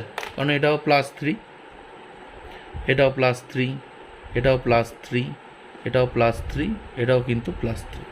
তাহলে আমরা সবাই +3 স্টেটে আছে, তাহলে অক্সিজেন স্টেট কিন্তু এখানে কোনো চেঞ্জ হচ্ছে না। বাট আমরা দেখতে পাচ্ছি যে বোরন যেমন নন মেটাল আস্তে আস্তে মেটালিক ক্যারেক্টারে কনভার্ট হচ্ছে, আর এদের কিন্তু নেচারটাও চেঞ্জ হচ্ছে অ্যাসিডিক থেকে বেস। এবার আমরা একটা নতুন ধরনের অক্সাইড দেখে নেব, সেটা হচ্ছে সাব অক্সাইড। এক্সাম্পলগুলো দেখলে তোমরা বুঝতে পারবা যে এখানে কী আছে। যেমন আছে, প্রথমে নিয়েছি C3O2। C3O2 দেখো এখানে কার্বন যদি আমি দেখি 3খানা কার্বন আছে, তাহলে আমরা এখানে এক্সপেক্ট করছি কতগুলো অক্সিজেন থাকার কথা। একটা কার্বন যেমন CO2 রেসপেক্টে দেখি তাহলে কিন্তু এখানে একটা কার্বনে 2টো করে, তাই 3টে কার্বনে 6টা, এটা মানে থাকা উচিত আর কি। কিন্তু আমরা দেখতে পাচ্ছি যে number of oxygen less than expected. তাহলে এই ধরনের অক্সাইডগুলোকে কিন্তু আমরা বলি সাব অক্সাইড। এই স্ট্রাকচারটা আমরা দেখি, স্ট্রাকচারটা কিন্তু ভেরি ভেরি ইম্পর্টেন্ট। হ্যাঁ, এটা কিন্তু এই স্ট্রাকচারটা অনেক এক্সামেও দিয়ে থাকে। এখানে হাইব্রিডাইজেশনগুলো জানতে চাই। কার্বন যেমন SP, এটাও কি হয় SP, এটা কিন্তু SP হাইব্রিডেশন হয়। আরও কিছু এক্সাম্পল কী আছে, Pb2O N2, ঠিক আছে? এগুলো কিন্তু লেস নাম্বার অফ অক্সিজেন থাকে, ঠিক আছে? এক্সাম্পল অফ সাব অক্সাইড এগুলো কিন্তু দিয়ে থাকে। ধরো কতগুলো অক্সাইডের দিয়ে দেবে এক্সাম্পল, দিয়ে বলবে এর মধ্যে কোনটা সাব অক্সাইড, এরকম MCQ প্যাটার্ন হতে পারে। এবার চলে আসছি ওজন। ওজন কি বলছে দেখো, প্রিপারেশন অফ ওজনে আমরা যেটা আসছি যে অক্সিজেনকে আমরা কী করছি, সাইলেন্ট ইলেকট্রিক ডিসচার্জের মধ্যে আর কি রাখলে তাহলে আমরা দেখব ওজন কিন্তু প্রিপেয়ার হচ্ছে। আর this process is endothermic process. দেখো ব্যাপারটা হলো, একটা ইলেকট্রোড আছে দুটো, একটা হচ্ছে অ্যানোড আর ক্যাথোড। এখানে কি করা হয়, অ্যানোড ক্যাথোডের উপরে একটা রাবারের কোটিং দেওয়া হয়। আচ্ছা, এবার হাই ভোল্টেজ যখন এদের যে ভোল্টেজ ডিফারেন্ট হয়ে যায়, ভোল্টেজ মানে ডিফারেন্সটা যখন হাই হয়ে যায় তখন এবার স্পার্ক হবে, আর অক্সিজেনটা তখন কী হবে, ওই স্পার্কে কিন্তু অক্সিজেনটা ওজনে কনভার্ট হবে। এবার বলেছে ওই যখন রাবারের কোটিংয়ের জন্য স্পার্কের জন্য একটা হিউজ অ্যামাউন্ট কিন্তু একটা ভাইব্রেশন হয়, হিউজ অ্যামাউন্ট কিন্তু একটা সাউন্ড প্রডিউস হয়। এবার দেখা যাচ্ছে যখন স্পার্ক লেস হয়ে যাচ্ছে, সাইলেন্ট ইলেকট্রিক ডিসচার্জ হচ্ছে, তখন কিন্তু ওই সাউন্ডটা প্রডিউস হচ্ছে না। আর সাউন্ডটা প্রডিউস না হওয়ার জন্য যে ওজনটা প্রিপেয়ার হচ্ছে সেটা কিন্তু আর ডিসোসিয়েট করছে না। মানে যদি আমি মানে সাইলেন্ট যদি কন্ডিশন না থাকে তাহলে যে ওজনটা পিপিআর হবে সেটা কিন্তু যে সাউন্ডটা প্রডিউস হচ্ছে স্পার্কের সময় সেটা কিন্তু ডিসোসিয়েট করে যাবে ওজনটা, কারণ ওজনটা আবার ডিসোসিয়েট করে আবার অক্সিজেনে কনভার্ট হবে। সেটা যাতে না করে সেই জন্য কিন্তু সাইলেন্ট ইলেকট্রিক ডিসচার্জ করা হয়। ক্লিয়ার? এবার আমরা ওজনের স্ট্রাকচারে চলে আসছি। কী বলছে দেখি। ওজনের আমরা রেজোনেটিং স্ট্রাকচারটা দেখলাম, যে এখানে যেটা বলছে যে রেজোনেন্সের ফলে কী হচ্ছে, দুটো অক্সিজেন বন্ড লেন্থ কিন্তু ইকুয়াল হচ্ছে দুই সাইডেই, যার জন্য এই বন্ড লেন্থটা কী হচ্ছে, ও 127.8 pm। ক্লিয়ার? আচ্ছা, এবার চলে আসছি প্রপার্টিসে, যে ওজন কিন্তু মানে যখন লিকুইড স্টেটে কনভার্ট হয় তখন কিন্তু ওর কালারটা কিন্তু ব্লু হয়। আচ্ছা, এরপর চলে আসছে ডেন্সিটি কিন্তু মোর দ্যান এয়ার। ক্লিয়ার? আচ্ছা, এটা ডায়াম্যাগনেটিক ক্যারেক্টার। আচ্ছা, আরেকটা জিনিস নেক্সট যে 4 নম্বর পয়েন্ট, সেটা হলো যে soluble in CCl4 turpentine oil glacial acetic acid. Oxidizing প্রপার্টিটা হবে জাস্ট আফটার ফ্লুরিন। এবার দেখো, ফ্লুরিনের মতো অত স্ট্রং না, কিন্তু ফ্লুরিনের ঠিক পরেই আছে। ঠিক আছে? তাহলে যদি সেকেন্ড যে স্ট্রং অক্সিডাইজিং এজেন্ট বলে তাহলে কিন্তু সেটা ওজন হবে। আচ্ছা, টারপেন্টাইন অয়েলে আমরা দেখতে পারবো যে বিভিন্ন ডবল বন্ড আছে। আমরা যখন হাইড্রোকার্বনের রিয়াকশন করাবো তখন দেখব যে ওখানে কিন্তু যে ডবল বন্ডগুলোর সাথে ওজোনাইড একটা ফর্ম করে, ওজনটা কিন্তু এইভাবে অ্যাবজর্ব করে। ক্লিয়ার? ওজন যখন অক্সিডাইজিং প্রপার্টি শো করে তখন কিন্তু অক্সিজেনে আর একটা ন্যাসেন্ট অক্সিজেনে কনভার্ট হয়। তাহলে আমরা যখন ওজনের অনেক রিয়াকশান দেখব তখন দেখব যে অক্সিজেন প্রডিউস করছে, এই অক্সিজেনটা প্রডিউস হয়, আর দিস ন্যাসেন্ট অক্সিজেন কী করবে, যে সাবস্ট্রেটটা থাকবে তাকে অক্সিডাইজ করবে। আমরা কিছু এক্সাম্পল নিয়ে নিই, তাহলে বোঝা যাবে। যেমন ধরো PbS, এখানে আমি কি দেখতে পাচ্ছি, ওজনের প্রেজেন্সে কী হয়ে যাচ্ছে, PbSO4 কনভার্ট হচ্ছে। ঠিক আছে? PbSO4 কনভার্ট হচ্ছে, তার সাথে কিন্তু অক্সিজেন প্রডিউস করছে। তাহলে অক্সিজেনটাকে দিস অক্সিজেন, আর এই ন্যাসেন্ট অক্সিজেনটা কী করছে, সালফারটাকে, এটা -2 ছিল সেখান থেকে +6 স্টেটে ও নিয়ে যাচ্ছে। এই হচ্ছে বিষয়। কতগুলো রিয়াকশান নিয়ে নিয়েছি দেখো। একই রকমভাবে আমরা দেখতে পাচ্ছি প্রত্যেকটা রিয়াকশানে কিন্তু ওজনের সাথে রিয়াক্ট করার পর কিন্তু অক্সিজেন প্রডিউস করছে। কিন্তু ভালো করে লক্ষ্য করো যে দুটো রিয়াকশানে মার্ক করেছি, SO2 এই রিয়াকশানটা, আর SnCl2, এই দুটো তো কিন্তু রিয়াক্ট করার পর ওজনে কিন্তু কোনো রকমভাবে অক্সিজেন কিন্তু প্রডিউস হচ্ছে। এই দুটো কিন্তু রিয়াকশান হচ্ছে এক্সেপশনাল, আমরা দেখেছি যে এখানে কিন্তু কোনোভাবে অক্সিজেন কিন্তু প্রডিউস হচ্ছে না, আর বাকিগুলো কিন্তু সবকটার সাথে কিন্তু অক্সিজেন প্রডিউস হচ্ছে। রিয়াকশানগুলো আমি এগুলো খুব গুরুত্বপূর্ণ রিয়াকশান, তাই এগুলো আমি তোমাদের সাজেস্ট করছি যেতে এগুলো একটু ভালো করে গুরুত্ব দিতে। ঠিক আছে? নেক্সট যেটা আসছি সেটা হচ্ছে ট্রেলিং অফ মার্কারি। আচ্ছা, মার্কারির সাথে যখন ওজনে রিয়াক্ট হবে তখন হবে mercurous oxide plus oxygen. Mercurous oxide dissolve in mercury, and mercury gets stuck on the glass and it loses its mobility and brightness। যেটা বলছে যে মার্কারি ওজনের সাথে রিয়াক্ট করে মার্কিউরাস অক্সাইডে কনভার্ট হচ্ছে, এবং যেটুকু হচ্ছে সেটুকু কী হচ্ছে, রিমেনিং যে মার্কারি থাকছে তার মধ্যে ডিজলভ হয়ে যাচ্ছে। এবার দেখা যাচ্ছে কাচের, মার্কারির তো একটা মোবিলিটি থাকে নিজস্ব, ঠিক আছে, কিন্তু মার্কারি কী হচ্ছে, লিকুইড মোবিলিটি থাকবে, কিন্তু কাচের উপরে কী হচ্ছে, ও কিন্তু আটকে যাচ্ছে, আর কিন্তু কাচের গা থেকে ও নড়ছে না, এবং কিন্তু এর যে ব্রাইটনেসটা ছিল সেটাও কিন্তু হারিয়ে যাচ্ছে। ঠিক আছে? এবার আমরা সিলভারের ক্ষেত্রে একই রকমভাবে দেখতে পারি যে silver plus O3 which convert to AgO plus oxygen. এখানেও কিন্তু আমরা একই রকমভাবে দেখব যে সিলভারের কিন্তু ব্রাইটনেসটা কিন্তু লস হয়ে গেছে। ক্লিয়ার? তাহলে ইনসিডেন্টটা যেটা হচ্ছে সেটা আমরা বলবো হচ্ছে ট্রেলিং অফ মার্কার। এখন যেটা চলে আসছি সেটা হলো অ্যালোট্রপি অফ সালফার, অর্থাৎ সালফারের বহুরূপতা। ঠিক আছে, কার্বনের যেমন বহুরূপতা বা কার্বনের অ্যালোট্রপি যেরকম ডায়মন্ড, গ্রাফাইট, ঠিক একই রকমভাবেও সালফারের আমরা পড়ব। আচ্ছা, প্রথম যে ক্লাসিফাই করা হচ্ছে এই কিন্তু তিনটি ভাগে ক্লাসিফাই করা হয়। ঠিক আছে, সেটা কি? প্রথমটা কি আসছে? সেটা হচ্ছে cyclic molecule containing 6 to 20 sulphur molecule.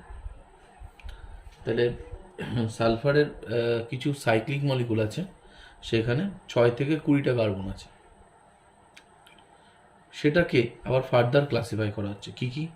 Rhombic sulphur or alpha sulphur, monoclinic sulphur or beta sulphur, আর লাস্টেরটা হচ্ছে সাইক্লো 6X। তাহলে আমরা প্রথমে কি দেখছি? অ্যালোট্রপি অফ সালফারে দেখছি প্রথমে যে পার্টটা আছে সাইক্লিক মলিকুল, সেখানকে আবার ফার্দার তিনটে ভাবে ভাগ করছে, রম্বিক, মোনোক্লিনিক আর সাইক্লো 6X। আচ্ছা, নেক্সট যেটা আসছি সেটা কি হলো? সেটা হলো ক্যাটিনা এসএন। ক্যাটিনা এসএন মানে একটা এমন একটা সালফারের হচ্ছে অ্যালোট্রপ যেখানে কিছু পলিমেরিক চেন থাকে। ঠিক আছে, এদের মধ্যে সবচেয়ে এটা মোস্ট ইম্পর্টেন্ট, ক্যাটিনা এসের মধ্যে যে ইম্পর্টেন্ট সবচেয়ে অ্যালোট্রপটা সেটা হলো প্লাস্টিক আর গামা সালফার। ঠিক আছে, আচ্ছা, লাস্টে যেটা আসি আনস্টেবল স্মল মলিকুল, একদম লাস্টে যেটা আসছে আনস্টেবল স্মল মলিকুল। এটা ছিল হচ্ছে classification of allotrope of sulphur. এখানে দেখো একটা জিনিস বলা হচ্ছে রম্বিক সালফার আর আলফা সালফার, মানে যেটাই আলফা সালফার সেটাই কিন্তু রম্বিক সালফার। তোমরা রম্বোইডালটা সলিড স্টেটে পড়েছো, ঠিক ওই একই রকমভাবে স্ট্রাকচারটাও কিন্তু একই রকম হয় আলফা সালফারের স্ট্রাকচারটা। মোনোক্লিনিক আমরা পড়েছি সলিড স্টেটে, সেখানে যে তার নাম হচ্ছে বিটা সালফার। ক্লিয়ার? প্রথমে দেখো চলে আসছি যে রোল সালফারটা কি। রোল সালফার হলো যখন সালফারকে এক্সট্রাক্ট করা হয় ঠিক দণ্ডাকৃতি সালফার পাওয়া যায়, সেই সালফারগুলোকে রোল সালফার বলে। যখন সালফার এক্সট্রাক্ট করছে ইন্ডাস্ট্রিতে তখন ঠিক এরকম ধরনের কিছু সালফার পাওয়া যায়। সালফারগুলো এরকম ধরনের থাকে আর কি। এবার ওই সালফারগুলোকে আমরা কি করছি? কার্বন ডাই সালফারে সলিউবল করছি, যারা সলিউশন পাচ্ছি সেটাকে আমরা ওভার স্যাচুরেট করলাম। ঠিক আছে, এবার ওভার স্যাচুরেট করে কী করছি? ইভাপোরেট করছি। ইভাপোরেট করলে কি হবে? যে আমরা ক্রিস্টাল পাবো সেই ক্রিস্টালগুলো কিন্তু আলফা সালফারের আকৃতি হবে। ক্লিয়ার? তাহলে এইভাবে কিন্তু আমরা রম্বিক সালফার আর আলফা সালফার পেয়ে থাকি। রম্বিক সালফারটা কিন্তু মোস্ট স্টেবল ফর্ম। যতগুলো আমরা অ্যালোট্রপ দেখছি তার মধ্যে সবচেয়ে স্টেবল কিন্তু রম্বিক সালফার আর আলফা সালফার। আমরা আলফা সালফারের স্ট্রাকচারটা এঁকে ফেলেছি। আচ্ছা, দেখো স্ট্রাকচারটা দেখতে, এদের যে ক্রিস্টাল স্ট্রাকচারটা দেখো অনেকটা ক্রাউনের মতো দেখতে। ঠিক আছে, এরকম সাইক্লিক ফর্মে এরা থাকে। আচ্ছা, এরা হচ্ছে ফিট কমফোর্টেবলি, মানে দেখো একটা খাঁজ আছে আর একটা খাঁজ কিন্তু এর মধ্যে ঢুকে যাচ্ছে, যার ফলে কিন্তু এদের মধ্যে প্যাকিংটা একদম টাইট প্যাকিং হয়, যার ফলে এদের স্টেবিলিটি কিন্তু সবচেয়ে বেশি। আলফা সালফারের সলিবিলিটি আমরা দেখতে পাচ্ছি কার্বন ডাইসালফাইড, অ্যালকোহল, ইথার। আচ্ছা, এদের ডেন্সিটি কিন্তু যেহেতু ওদের প্যাকিংটা খুব সুন্দর হয়, হ্যাঁ, ক্রিস্টাল প্যাকিংটা, সেই জন্য এদের ডেন্সিটি কিন্তু বেশি, মোটামুটি 2.06 গ্রাম পার সিসি। এবার আমরা চলে আসছি মোনোক্লিনিক অর বিটা সালফারে। এইবার দেখো আমরা বিটা সালফারটা প্রিপেয়ার করছি। কি করছি? 369 কেলভিনের উপরে যদি আমরা হিট দিই তাহলে আলফা সালফারটা কিন্তু কনভার্ট হয়ে যাবে বিটা সালফারে। কিন্তু ব্যাপারটা হচ্ছে ওই টেম্পারেচারই কিন্তু রাখতে হবে, অ্যাবাভ 369 কেলভিনের উপরে। যদি আমি রুম টেম্পারেচারে রাখি, হ্যাঁ, আস্তে আস্তে আস্তে আস্তে কিন্তু বিটা সালফারটা কিন্তু আবার আলফা সালফারে কনভার্ট হয়ে যাবে। তাহলে আমরা একটা জিনিস বুঝতে পারছি যে স্টেবল যদি বলি তাহলে কিন্তু সেটা আলফা আলফা সালফার। তার কারণটা দেখো নিচে আমরা বলেছি যে এদের কিন্তু মানে ফিট কমফোর্টেবলি এটা কিন্তু হবে না। আমরা দেখতে পাচ্ছি যে সুন্দর প্যাকিং কিন্তু এদের মধ্যে হয় না, কারণ যে খাঁজগুলো আছে পরস্পর কিন্তু একটার উপরে কিন্তু মানে জুড়বে না, যার ফলে কি হচ্ছে এদের মধ্যে একটা গ্যাপ থাকছে, ক্রিস্টালের মধ্যে একটা গ্যাপ থেকে যাচ্ছে, আর এই গ্যাপগুলো থাকার জন্য এদের কিন্তু টাইট প্যাকিং কিন্তু হচ্ছে না এবং এটা আনস্টেবল। সেই জন্য 369 কেলভিনের উপরেই কিন্তু এদের টেম্পারেচারটা রাখলে তবেই কিন্তু বিটা সালফারটা স্টেবল হবে। এই জন্য কিন্তু এদের ডেনসিটিটাও অনেকটাই কম হয়। সেটা কত আছে? সেটা কিন্তু 1.98 গ্রাম পার সিসি। এই হচ্ছে বিষয়। ক্যাটিনা এসএনের ক্ষেত্রে আমরা কি দেখতে পাচ্ছি, যে অ্যালোট্রপিটা পড়বো সেটা হলো গামা সালফার, তাই তো? প্রিপারেশনটা একটু দেখে নিই, শুধু প্রিপারেশন জানলেই হবে। সেটা কি? সেটা হলো when molten sulfur poured into cold water, light ash color soft rubber like mass is obtained is known as gamma sulphur. মানে যেটা বলতে চাইছে যে যদি কোনো গলিত সালফারকে আমরা কি করছি, ঠান্ডা জলের মধ্যে ঢেলে দিই, তাহলে ঠিক একটা অ্যাশ কালারের একটা রাবারের মতো একটা হচ্ছে সালফার পাওয়া যাবে, সেটাকে আমরা গামা সালফার বলবো। এবার চলে আসছি unstable small molecule of sulphur. আচ্ছা, তবে যেটা বলছে আনস্টেবল স্মল মলিকুল অফ সালফারের ক্ষেত্রে আমরা যেটা দেখতে পাচ্ছি যে higher temperature of liquid sulphur or in sulphur vapour, মানে আমি সালফারটাকে যদি প্রচণ্ড হিট করি সেটা লিকুইডিফাই হবে এবং সেখানে দেখা যাচ্ছে সেখানে বা যখন সালফারের ভেপার থাকবে, মানে হায়ার টেম্পারেচারে যদি সালফার ভেপার থাকে, সেখানেও কিন্তু আমরা দেখতে পারবো সালফারটা কী হয়ে গেছে, যে যে চেনগুলো আমরা দেখতে পারি এই পরপর সালফার সালফার সালফার, হ্যাঁ, এই চেনগুলো যেগুলো আছে সেগুলো কিন্তু দেখা যাচ্ছে এগুলো ব্রেক হয়ে যাচ্ছে। ঠিক আছে, বের হয়ে ধরো S2 এরকম একটা আসলো, ঠিক আছে, S2 এরকম ধরো একটা আমরা পেলাম। ঠিক আছে, তাহলে হায়ার টেম্পারেচারে কিন্তু এই যে unstable small molecule of sulphur কিন্তু আমরা পাচ্ছি।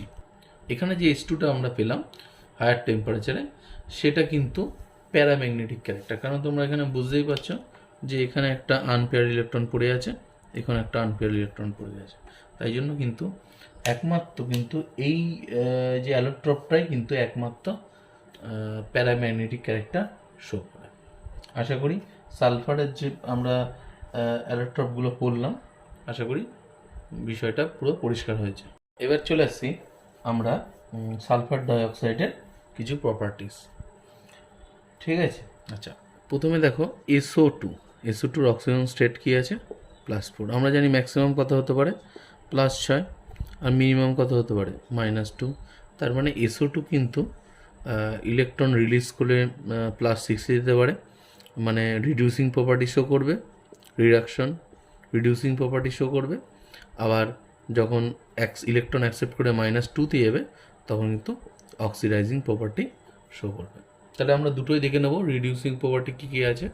তাহলে দেখো প্রথমে আমরা হ্যালোজেনের সাথে রিয়াকশন করাচ্ছি SO2, সেখানে দেখো হ্যালোজেনের 0 আছে, কততে কনভার্ট হচ্ছে? কিন্তু -1-এ কনভার্ট হচ্ছে। আর এখানে আমরা দেখতে পাচ্ছি সালফার ডাইঅক্সাইড +4 থেকে +6-এ আছে, নিজে অক্সিডাইজ হচ্ছে আর কিন্তু হ্যালোজেনকে রিডিউস করছে -1-এ, তাহলে এটা রিডিউসিং প্রপার্টি শো করছে। নেক্সট আমরা চলে আসছি, এইবার দেখো ইয়েলো কালার FeCl3 সলিউশন আছে, তার মধ্যে আমি SO2 পাস করাচ্ছি। এবার দেখো কী হয়ে যাচ্ছে, ফেরিক ক্লোরাইড থেকে ফেরাস ক্লোরাইড, তার কালারটা আমরা জানি যে প্রায় কালারলেসই হয়, আর এদিকে ইয়েলো, তাহলে ইয়েলোটা কিন্তু কালারলেসে কনভার্ট হয়ে যাচ্ছে। তাহলে আমরা এবার দেখছি যে অরেঞ্জ কালার অ্যাসিডিফাইড K2Cr2O7 এর মধ্যে যদি আমি SO2 পাস করাই, তাহলে this is converted to chromium sulphate, clear, কালারটা হয়ে যাবে গ্রিন। তাহলে অরেঞ্জটা কিছু কনভার্ট হয়ে যাবে গ্রিনে, due to reduction of K2Cr2O7। একইভাবে হচ্ছে ভায়োলেট কালারের কেএমএনও4টাও কিন্তু আমরা দেখতে পাচ্ছি যে ম্যাঙ্গা MgSO4 ম্যাঙ্গানাস সল্টে কনভার্ট হচ্ছে, সেটা কিন্তু কালারলেসে হয়ে যাচ্ছে। ঠিক আছে, তাহলে হচ্ছে ভায়োলেট কালার কিন্তু কালারলেসে কনভার্ট হচ্ছে। অক্সাইডিং প্রপার্টির আমরা দুটো রিয়াকশান নিয়ে নিয়েছি। সেখানে আমরা দেখতে পাচ্ছি যে HgCl2 যেটা আছে SO2 এর সাথে রিয়াক্ট করছে এবং কিন্তু সেটা Hg2Cl2 হচ্ছে, HgCl2 মানে +1 থেকে +2-তে কনভার্ট হচ্ছে। একই রকমভাবে SnCl2 এর রিয়াকশান আছে, সেখানেও কিন্তু এখানে +2 স্টেট আছে, সেখান থেকে কিন্তু +4 স্টেট। ঠিক আছে, আর SO হচ্ছে 2 এর +4 থেকে 0-তে, তার মানে SO2টা রিডিউস হচ্ছে আর অক্সিডাইজ করে দিচ্ছে SnCl2কে। সো এখানে এর অক্সিডাইজিং প্রপার্টি শো হচ্ছে। নেক্সট দেখো যেটা আসছে সেটা হলো যে SO2টা কিন্তু একটা নন মেটালিক অক্সাইড। এটা আমরা আগেই বলেছি যে নন মেটালিক অক্সাইডগুলো কী হয়, অ্যাসিডিক নেচার হয়। তার মানে SO2 কিন্তু জলের সাথে রিঅ্যাক্ট করে যেটা তৈরি করবে সালফিউরাস অ্যাসিড H2SO3, তাই তো। আর একটা জিনিস আমি বলেছিলাম সেটা কি, যে যেগুলো হচ্ছে নন metallic oxide that is acidic oxide, সেগুলো কিন্তু বেসের সাথে রিঅ্যাক্ট করে। তাহলে আমরা NaOH আর সোডিয়াম কার্বনেটের সাথে রিয়াকশানটা একটু দেখে ফেলছি। NaOH এর সাথে SO2 রিঅ্যাক্ট করে সোডিয়াম সালফাইড করে, আর সোডিয়াম কার্বনেটের সাথে SO2 রিঅ্যাক্ট করে সোডিয়াম বাইসালফাইড তৈরি করে। এই দুটো রিয়াকশান NCERT-তে আছে এবং যথেষ্ট গুরুত্বপূর্ণ রিয়াকশান। এবার আমরা কিছু অক্সো অ্যাসিড অফ সালফার দেখে নিচ্ছি। ঠিক আছে, প্রথমেই চলে আসছি সালফিউরাস অ্যাসিড H2SO3, তারপরে তো কমন সালফিউরিক অ্যাসিড H2SO4, তারপরে যেটা চলে আসছি ক্যারোস অ্যাসিড। ক্যারোস অ্যাসিডে ভালো করে খেয়াল করে দেখো একটা পার অক্সাইড বন্ড আছে, ও সিঙ্গেল বন্ড রয়েছে H2SO5। নেক্সট যেটা আছে যেটার নাম হচ্ছে মার্শালস অ্যাসিড, হ্যাঁ, যেটাকে আর একটা নাম হচ্ছে পার অক্সো ডাইসালফিউরিক অ্যাসিড নামেও পরিচিত, H2H2O8। আর একটা আসছে সেটা হলো H2H2O7, যেটাকে আমরা বলি ওলিয়াম, বা এর আর একটা নাম হচ্ছে পাইরো সালফিউরিক অ্যাসিড। নেক্সট যেটা চলে আসছে সেটা হচ্ছে favourable condition for the maximum yield of SO3 by contact process. আমরা জানি H2SO4 কিন্তু কন্ট্যাক্ট প্রসেসে মানে তৈরি করা হয়। ঠিক আছে, আমাদের অত ডিটেলসে যেতে হবে না, আমাদের অত ডিটেলসে নিয়েও। ঠিক আছে, যেটা আমরা দেখব সেটা হচ্ছে যে কন্ট্যাক্ট প্রসেসে যেটা ফার্স্ট যে প্রিপেয়ার করা হয় সেটা হচ্ছে SO3। ঠিক আছে, এর ফেভারেবল কন্ডিশনগুলো কিন্তু আমাকে জানতে হবে, এগুলো কিন্তু এক্সামে দেয়, সেটা আমরা এখন একটু দেখে নিচ্ছি। আচ্ছা, SO3-র ইকুয়েশনটা আমরা দেখে নিচ্ছি। 2SO2 plus oxygen equal to 2SO3। আচ্ছা, এটা হচ্ছে এক্সোথার্মিক প্রসেস, -196.6 কিলোজুল পার মোল শক্তি নির্গত হয়। এবার দেখো according to the Le Chatelier principal কী বলছে, যে যেহেতু ভলিউমটা কমে যাচ্ছে, প্রথমে আমরা দেখতে পাচ্ছি টোটাল ওভারঅল রিঅ্যাক্ট্যান্ট হচ্ছে 3 ভলিউম, এই 2 আর এখানে 1, ওভারঅল 3 আসছে কত 2 ভলিউম। তাহলে আমাদের কী করতে হবে, যেহেতু ভলিউম ডিক্রিজ করছে, ফরওয়ার্ড রিঅ্যাকশানে যাতে ভালো হয়, ইলটা যাতে বেশি হয়, সেই জন্য আমাদের হাই প্রেশার ক্রিয়েট করতে হচ্ছে। এটা প্রায় 2 বার পর্যন্ত দেওয়া হয়। আচ্ছা, এবার আমরা দেখতে পাচ্ছি যে লো টেম্পারেচারটা কিন্তু লো হবে, যেহেতু এটা এক্সোথার্মিক প্রসেস, তাহলে কিন্তু ব্যাকওয়ার্ড ডিরেকশনে হয়ে যাবে যদি হাই টেম্পারেচার করা হয়। সেই জন্য লো টেম্পারেচার এটা ক্লোজ টু প্রায় 720 কেলভিন আর কি টেম্পারেচার দেওয়া হয়। ক্যাটালিস্ট আমরা জানি ভ্যানাডিয়াম পেন্টক্সাইড কিন্তু ক্যাটালিস্ট ইউজ করা হয়। ইউজ অফ এক্সেস অক্সিজেন, কেন, তারপর রিঅ্যাক্ট্যান্টে যত কনসেন্ট্রেশন বাড়বে প্রোডাক্টও তত বাড়বে according to the Le Chatelier principle. Next চলে আসছি আমরা পিওরিটি অফ গ্যাস।